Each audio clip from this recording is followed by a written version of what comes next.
கரை படத்தில் அப்படி என்ன தான் ஸ்பெஷல்? இதெல்லாம் ஹைலைட்ஸ். முழு விவரத்தை பார்க்க போகிறோம். போர் தொழில் புகழ் விக்னேஷ் ராஜா இயக்கத்தில் நடிகர் தனுஷ் நடிப்பில் உருவாகி ஏப்ரல் 30 அன்று உலகமெங்கும் வெளியாகியுள்ள திரைப்படம் தான் கரை. இந்த படத்தோட விமர்சனத்தை பற்றி தான் இன்றைக்கி பார்க்க போகிறோம்.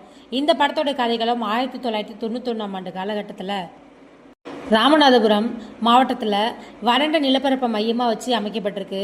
ஒரு புறம் ஈராக் மற்றும் அமெரிக்கா இடையே நடைபெறும் வளைகுடா போரின் சர்வதேச தாக்கம், மறுபுறம் பார்த்தோன்னா உள்ளூர் மக்களின் வறுமை என இருவேறு உலகங்களின் வழிகளை இந்த படம் பின்னணியாக கொண்டிருக்கு. ஒரு மனிதன் அவன் கடந்த காலத்திலிருந்து தப்பிக்க முயற்சி செய்கிறான்.